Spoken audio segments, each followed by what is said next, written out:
Fala pessoal, professor Gidalt aqui. Há muito tempo que eu não gravo vídeo, mas diante de um tema que apareceu recentemente, um pouco polêmico, eu me senti no dever de compartilhar com vocês algumas reflexões. O tema é escolas cívico-militares. E aí alguém me perguntaria, professor Gidalt, o senhor é a favor ou contra o estabelecimento ou a manutenção de uma política de expansão da rede de escolas cívico-militares no nosso país? Se alguém me perguntar isso, eu respondo. Antes de responder, eu quero dizer o seguinte.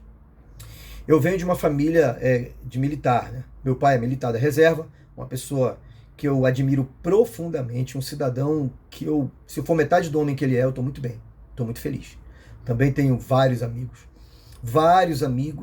que são militares, né? Das organizações militares ou de segurança pública, e admiro todos eles. E tenho um profundo respeito pelas Forças Armadas e Auxiliares. Profundo respeito. Não tenho visão deturpada acerca das Forças Armadas e Auxiliares. Não olho para o militar na rua e já considero ele de qualquer vertente política A, B ou C. Não. Eu olho para um militar e eu vejo ali um militar. Eu olho para um policial civil, alguém dos órgãos de segurança, e eu vejo alguém que tem essa missão de garantir nossa segurança. Eu acho que a gente merece respeitar esses profissionais em todo o nosso país, ok? Então, dito isto, eu vou responder a pergunta. Mesmo admirando profundamente, mesmo tendo um profundo respeito, eu não sou a favor de uma política de expansão da rede de escolas cívico-militares no nosso país, no Brasil. Eu vou justificar por quê.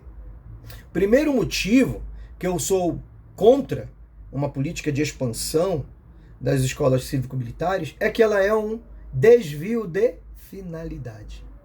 Exatamente.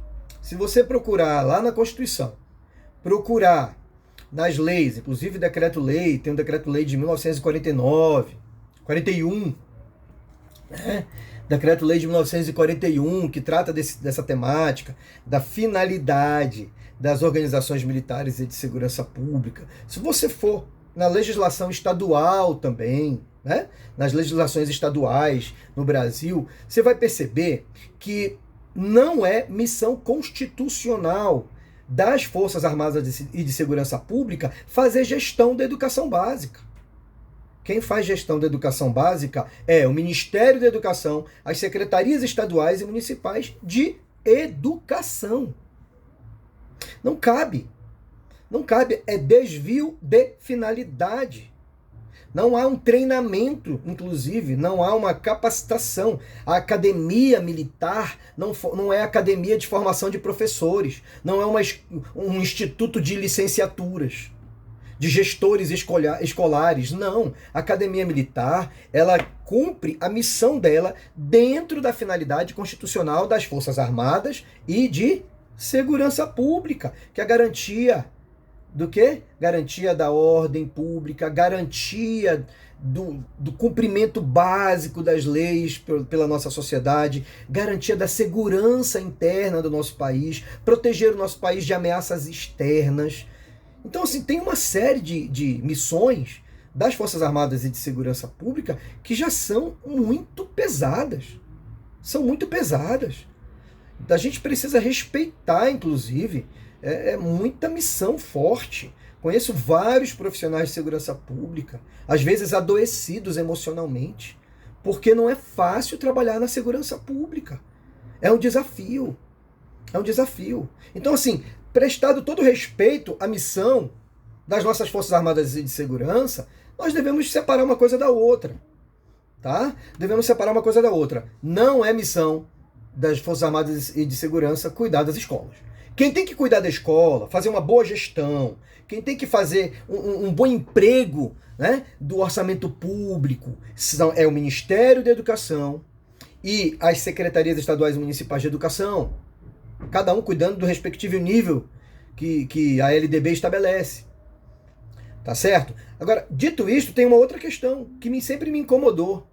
Porque eu já ouvi o seguinte argumento: olha, a escola militar ela tem mais disciplina, ensina o menino a ter disciplina, a respeitar as autoridades, ensina o garoto, inclusive, a respeitar o seu professor, garante a segurança do professor. Olha só que interessante. E eu já vivi em escolas, inclusive militares, e já atuei em escolas não militares. Eu já vi situações muito complicadas, que eu não queria ver um professor passando por aquilo. Eu já vi professores e professoras se sentindo ameaçados por alunos em sala de aula. Eu sei, nós não podemos fechar nossos olhos. Existe um problema de segurança. Existe. Principalmente em escolas, em bairros mais periféricos, onde você tem facções criminosas, né, o ambiente da criminalidade está mais pesado e eles assediam a escola. Parece que o professor dentro da escola fica lutando pela vida daquele garoto, daquela garota, para que ele não seja assediado, cooptado pelo mundo do crime. Então há uma disputa pela juventude brasileira hoje, há uma disputa. E é interessante que, por causa disso, eu já vi, em algum momento, eu já fui a favor.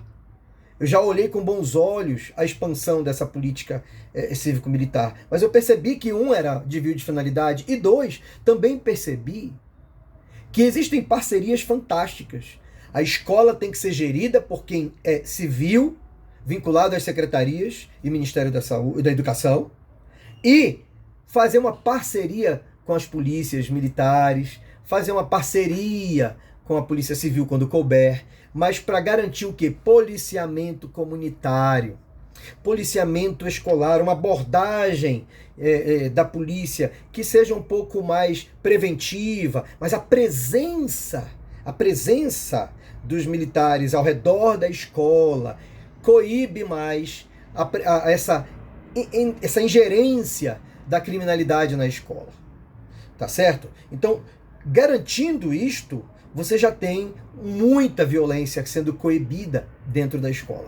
Outra, claro, em algumas escolas precisam ter um choque de gestão? Sim, precisam ter um choque de gestão no campo disciplinar, não simplesmente abordando de forma coercitiva, mas também fazendo um trabalho com esses adolescentes, com essas crianças, para que eles, diminuam essa linguagem que é tão violenta.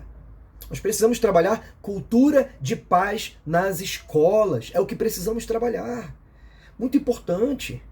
E é difícil, porque às vezes o garoto vem da família, a família toda envolvida com crime, ou uma família que sofre, ele vê violência dentro de casa e ele vem com aquela tensão toda. Uma criança e adolescente, dessa forma, na escola, se ele é recebido, né, com mais respeito, com mais carinho, com mais atenção, e se ele é disciplinado na medida correta, de forma proporcional, dentro da escola, se ele percebe que, olha, o respeito dele tem que ser dado, eu preciso respeitar meu professor, é o mínimo que eu tenho que fazer. Quando você tem esse processo construído na escola, aquele ambiente, aquela cultura escolar específica, os adolescentes tendem a obedecer, sim, tendem a cumprir. E agora, se tivermos problemas de indisciplina, existe uma série de procedimentos para que você cuide desse adolescente. E não precisa você tornar a escola militarizada para que essa disciplina aconteça. Ok? E tem um outro aspecto que já me vieram falar sobre isso, argumentar, dizendo que é preciso que haja um monitoramento ideológico, porque professores, doutrinadores... Gente, eu vou pedir que quem fala, quem reproduz esse discurso de WhatsApp, sabe, esses discursos aí, vá para a escola, vai para a escola, pede para um diretor, pede para um coordenador pedagógico, para você assistir uma aula lá dentro da escola do seu bairro. Nós, professores, estamos preocupados, não é em doutrinar menino para um lado A, lado B. Se um professor hoje vê um adolescente, uma criança que veio de uma situação de vulnerabilidade social, de fragilidade, e se essa criança não for para o crime, se essa criança se tornar um bom cidadão, se ele estudar, se ele conseguir se tornar um bom funcionário de fábrica, ou um dia ter o seu próprio negócio, um dia passar num concurso público, se esse garoto, se essa menina conseguir crescer com saúde, segurança e tiver um emprego, dignidade, já é uma grande vitória para nós professores. O doutrinamento, em termos que eu vejo de verdade nas escolas são professores e professoras batalhando pela vida dos adolescentes, batalhando para que ali, nossa, nós tenhamos cidadãos realmente de bem, sabe? Realmente, aqueles cidadãos que respeitam o outro, cidadãos que têm um respeito pela nossa sociedade, que têm um respeito pela diferença, que têm um respeito pelas leis básicas da nossa sociedade. Cidadãos que vão ser trabalhadores, exemplares, sabe? É importante isso. Se nós garantirmos isso hoje em dia, já é uma grande vitória. E essa é a batalha. Essa é a batalha que nós temos diuturnamente nas escolas. Então, é leviano falar de forma genérica, como se os professores das escolas públicas estivessem voltados para doutrinamento político dos estudantes. Isso é leviano, isso é mentiroso. Isso é uma mentira.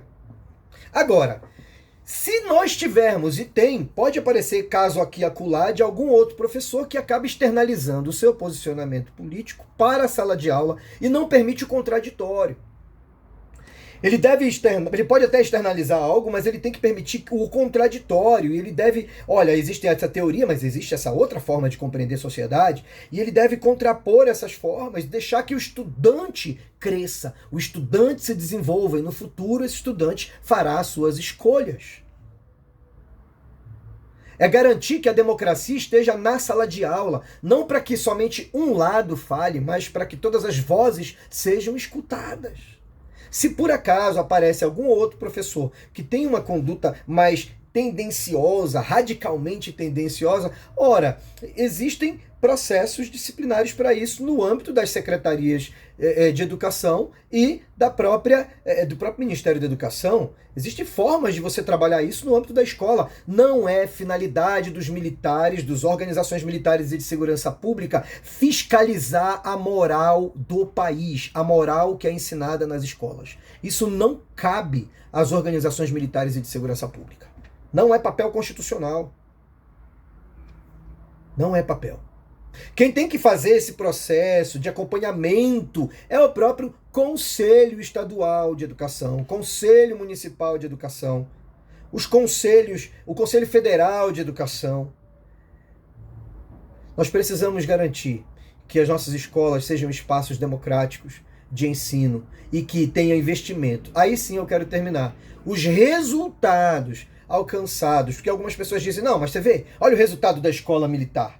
Olha o resultado da outra escola que não é militar. É claro, você pega uma escola militar que tem professores, alguns militares, a maioria às vezes são da própria rede de ensino, né? Mas você tem uma estrutura de pessoas que recebendo melhor, você tem investimento dentro da escola, investimento em carteiras escolares, investimento público, tá bom? Em carteiras escolares, investimento público em laboratório, investimento público na quadras bonitas. Você tem mais inspetores escolares garantindo que o patrimônio público vai ser protegido.